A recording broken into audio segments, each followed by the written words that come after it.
what does matter when it comes to timing is how your protein intake is being spaced out throughout the day. All right, so now let's talk about protein intake timing for anabolism. And this is all stuff I learned from Dr. Stuart M. Phillips, PhD at McMaster University. A study was published in the Journal of Physiology in 2013, done by Arita J. L. et al., where different groups of people were tested on protein intake timing and the anabolic response that different intake timings caused. Now, all of the people involved in this study had an equal net protein intake per day, but that protein intake was dosed and spaced out differently. So over a 12-hour period, every individual was administered 80 grams of protein. One group got 40 grams per 6 hours. Another group got 20 grams every 3 hours. And another group got 10 grams every 1.5 hours. And then the anabolic responses of each test subject were tested. And guess which protein intake timing was the most anabolic?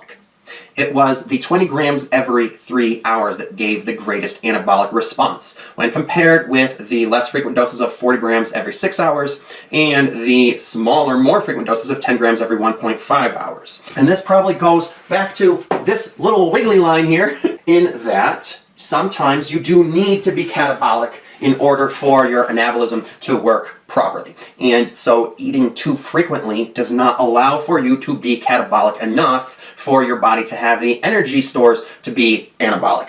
All right. However, you also do not want to be going as long as 6 hours without a meal because then you have been catabolic for too long. So this is why if you are going to be an athlete or even just do hypertrophy training to build muscle, that traditional 3 big high protein meals a day custom is not right for you. All right, you should be getting 5 or 6 smaller meals per day. This steady stream of amino acids throughout the day, once every 3 hours, is more important than getting a lot of protein before a workout, getting a lot of protein after a workout, or getting a lot of protein in any one meal. And if you ever think you're doing yourself any favors by having a completely disbalanced protein intake throughout the day, so for instance, eating a light breakfast like a bowl of cereal that has only 5 or 10 grams of protein, and then eating a steak for dinner that has like 60 grams of protein, not to mention any other amounts of protein in any sides. If you're eating a potato with it, that's another 5 grams there, right? If you have peas with it, that's also more protein, right? This disbalanced protein intake is also suboptimal. Not only is it not as anabolic as a steady stream would be, it is really bad for your digestive system to have to digest a lot of protein at once, and it's also really bad for your kidneys, and it does not make you more anabolic. Actually, it causes you to have disbalanced energies, and remember that energy balance is one of the keys to a net anabolic state. So you should not be eating a lot more protein at any one time of day than any other, all right? It is not good for you, and it is not anabolic, rather the opposite. What you need is the exact right net daily amount of protein broken up and segmented into approximately equal portions intaken throughout the day at about 3-hour intervals. It is that steady stream of the exact right dose of amino acids that is key for your net anabolic state.